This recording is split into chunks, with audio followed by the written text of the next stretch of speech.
Here we go then. Money in the Bank. Wow, that was completely insane. WWE have been on like this mad tear with pay-per-views, probably since the WrestleMania before last WrestleMania, where each pay-per-view you watch seems to get better and better and better.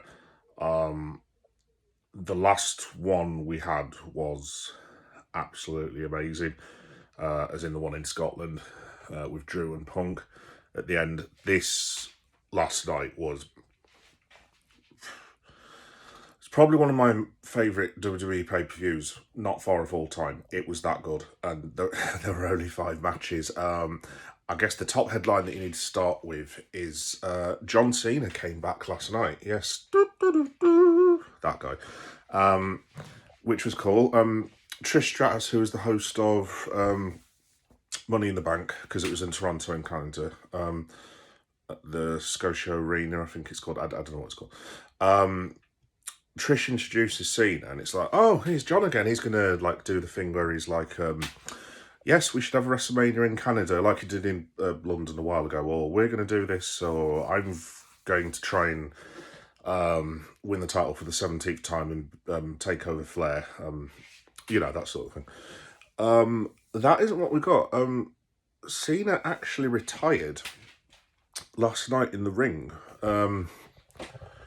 which has really weirded me out, to be honest, because I'm an older wrestling fan, and I watched most of the Attitude Era, as in WWE and WCW. Cena was when I kind of fell out of it, as in the Ruthless Aggression era, so I never really saw his start. I sort of picked back up with it about 2010, 11, 12, sort of CM Punk pipe bomb time, so I kind of missed all that era myself. The fact that Cena is now retiring after having been in the business for 25 years, that I found out last night, is completely and utterly insane. He was like 22 years old a minute ago. Why on earth is he retiring for? He's actually 47 now. It's completely weird. Shocked all the crowd, and basically said that he's going to go. I'm not sure if he's going to have matches this year, but basically 2025 is last year. So he's going to enter the Rumble, he's going to be at Elimination Chamber, WrestleMania, and then I think he said his last match was going to be in December, so he's going to go all the way. So presumably it'd be TLC, I think, or something like that, possibly. I don't know what the pay-per-view is in December, I'm not too sure. And then maybe it comes out on Raw the next night and they begin the build to next year's WrestleMania. I don't know. But basically he said that that's his last time as an active competitor, so he won't be coming back as a general manager, he won't be taking random bumps, coming back, this, that and the other. John Cena, after last year, is done. I'll be completely honest, John was never one of my favourite wrestlers by any stretch of the imagination, but I do respect him. I respect his work. I respect his character, taking all that abuse that he got back in the day. I mean, like I said, I like technical wrestling. John Cena has never been the best technical wrestler. If you want 5-star technical wrestling, you don't watch a Cena match. In saying that, the guy is a fantastic wrestler. I mean, there's no point denying it, and people used to deny it back in the day, but not my cup of tea. But he is a fantastic wrestler, and what he's gone on to become, he deserves all the credit in the world. So, goodbye John Cena, basically. So you sort of started off with the men's Money in the Bank, which I thought at the time was going to be the best Money in the Bank match of the night, which I was sorely mistaken about, but we'll come back to that in a minute. It was amazing. So you had Gable in it, who was absolutely fantastic. I mean, some of the suplexes, the moves that he was doing on the people like Drew and Carmelo Anthony. It was absolutely astounding what Gable was doing, and everyone thought that he was going to be chased sort of by the Wyatt Six. They never came out. Everyone thought that Drew was going to have it, the pay-per-view cost him by CM Punk. He didn't come out, at least he didn't come out then. LA Knight got a good pop. Jey Uso was massively over. Yeah, it was a really, really, really good match. There was this insane spot where Mello and Andrade. It was like a. I'm trying to think how to describe it. It was like this. It was like a double leg somersault onto a ladder. Something like that. I can't really describe it. Go back and watch it and you'll know the move that I'm on about. It was absolutely bloody insane, basically. But yeah, Drew came out with the W, so he got the Money in the Bank briefcase. So everyone was just waiting around for, right, well, what's he going to do? And they kept mentioning Cody Rhodes, which I just thought straight away, well, I mean, there's not a remote chance Drew's going to cash in on Cody, surely. But you kind of got thinking, you're like, they have been throwing some curveball recently, WWE, so maybe something might happen. I don't know. Next match, won't concentrate too much on it. It was Braun versus Sami Zayn. Decent match, good solid effort by both lads. They could have done better. It's no offense to them. It wasn't a bad match. It was a really good match, but it was the worst of the good matches on the card, if you see what I mean. Solid effort by both lads. I reckon that they could run a program for at least 2 or 3 months. So I think that's just the starting point. I think they'll go on to do better things, basically. Then CENA came out. Obviously, he made his announcement. Then we had... it was actually Rawlins versus Damian Priest, which I was a bit surprised about. I thought it was going to go on last. And in retrospect, which I'll come to in a minute, I think it should have gone on last. I think that was the one mistake of the night by Mr. Levesque. Paul Levesque is outstanding. He knows far better than me at the end of the day, but I thought that should have gone on last personally, but just my opinion. Yeah, again, good sliding match. Very impressed by Damian Priest as usual. Seth was some of the moves he was doing, like he did the I think it was the triple power bomb. So it's power bomb, power bomb, power bomb in the middle of the ring. Both worked fantastically, very well. It's a shame they put that stipulation in because I wouldn't have minded seeing Priest versus Rollins again. But the reason why you won't see it again is there was no interference by Judgment Day, but there was interference by Mr. McIntyre, who, I don't want to be rude, rather stupidly cashed his Money in the Bank briefcase in when both wrestlers were still actually fighting each other, which I thought was a bit... It kind of worked with what happened at the end, but I thought it was a bit odd. Like, if I'm Drew, there's no way I'm cashing that in until both people have actually beaten the living crap out of each other, to be honest, or I'm doing it after there's been a first blood match or a street fight or something along those lines. That's when I'm cashing it in. I'm not cashing it in the middle of a match, but that's just me. Yes, Drew comes out. Claymore kicks both the lads, basically, and that's when this guy came out again. So it's Drew versus CM Punk again. So it's like tit for tat at this point.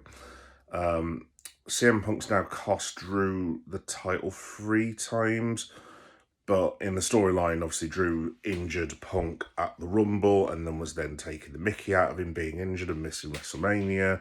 Then he beats him up in Chicago. He's stolen things from his wife. So it's probably about equal, to be fair. But Punk looked really good, actually.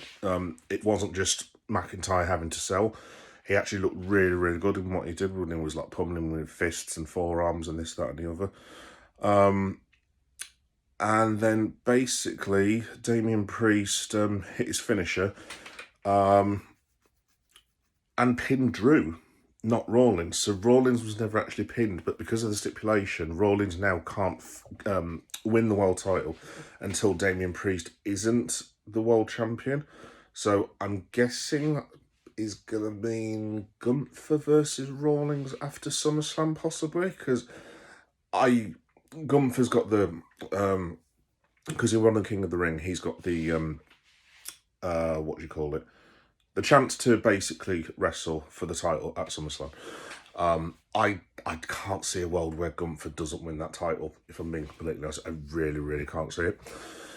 So maybe they're going to go for Gunther and Rawlins to sort of end the year with after SummerSlam. I don't know, but we'll have to wait and see. But yeah, Rawlins was not best pleased with CM Punk, to say the least. So again, maybe there might be something in that. Maybe Drew and Rawlins are going to team up. Maybe Seth turns heel. He did look a bit heelish yesterday, but then again, it's kind of weird because Punk looks a bit heelish, but then Drew is obviously a heel, but you can kind of understand Drew getting really annoyed at this point. So it's a really good angle. One thing I was surprised about, that the Wyatt Six never came out. I thought they would have come out at some point, maybe with Gable or maybe to interfere in that match, but they never actually came out at all. Fair play. The women's Bloody in the Bank was an absolute work of art. I'm not even going to attempt to describe it. Go and watch it right now. Order the pay-per-view. I've got the network, so I saw it live. It was a masterpiece. It was possibly one of the best wrestling matches that I've seen in the last 5 years. Every single woman on that card worked their arse off, and I have to say, special mention to Zoe Stark. I've not really seen her that much. I thought she was absolutely outstanding. I know there's been some weird stuff with Zoe and not going over the crowd and people not liking her and weird stuff like that, but honestly, she was absolutely brilliant. I would definitely like to see a lot more of her at the top end of the card, but everyone thought Chelsea Green was going to win with it being in Canada, and she was getting up the ladder, but then basically she took this insane bump through the ladder, like over the ring, I think it was, and Tiffany Stratton, who threw her over the top of the ring rope, ends up picking the W, and she's your Miss Money in the Bank. So yeah, I can't describe it that well to do it justice. Please, just my recommendation is to go and watch it. It was magnificent, absolutely magnificent. Yeah, insane. And the last match, I have to prefix this with, so I was watching this at this point at, I think it was about 3:20 in England, if you're watching this abroad or in the States. I was half asleep at that point, basically, and desperately trying to keep myself up with coffee, so I actually missed a couple of minutes here and there of the match. It was okay. In fact, now I think about it, I think Braun versus Sami Zayn was a lot better than this, to be honest. Yeah, it was just a good, solid match. They put the Bloodline over as like monster heels. They all sold for them. Randy looked decent. Cody, I wouldn't say phoned it in, but obviously he's got to watch himself because he's got SummerSlam, so he needs to prepare for that. I think all this basically is setting up Solo versus Rhodes at the moment at SummerSlam. Bloodline obviously went over. Solo gets the pin on Cody, so that's quite symbolic. So I'm guessing that's where we're going. So it's going to be, at the moment, it's going to be Gunther versus Priest and Solo against Rhodes. Now, whether Roman comes back for that, whether The Rock comes back for that, I don't know. My feeling would be that Roman is probably going to... I mean, we'll have to see what happens on Raw tomorrow. Maybe Roman comes back, I don't know. But I think that Roman will cost Solo the title, which will then set up the... excuse me, the Bloodline Civil War, perhaps starting at the Bash of Berlin and then working its way through Elimination Chamber, who knows, but I reckon he comes back with Heyman and Roman will basically come back with Jey Uso, maybe his own lot of Samoans, maybe Jimmy comes back as well, who knows, and maybe it's going to be Bloodline versus Bloodline, perhaps Sami Zayn loses the title at that point, and then he comes back and helps Roman as well. But yeah, that's enough of me waffling on. Yeah, Money in the Bank. Brilliant. Absolutely brilliant pay-per-view. 9 out of 10. Absolutely fantastic. Go and check it out. It was amazing. Awesome. Right, everyone. Thank you for watching. And I've got a lot of stuff coming up on the channel soon. I will be doing a vlog for San Diego Comic-Con, which is in a couple of weeks' time. Obviously, I'm not going. I wish I was going. But, I mean, as in, like, I will be doing live vlogs and stuff as we go along. And, yeah, keep an eye out for that and all the other stuff on my channel. We're approaching 500 now, which is insane. So thank you very much for everyone for your support. It means the absolute world to me. Never thought we were going to do this on the channel, but it's been brilliant, so thank you very much. And please like and subscribe the video.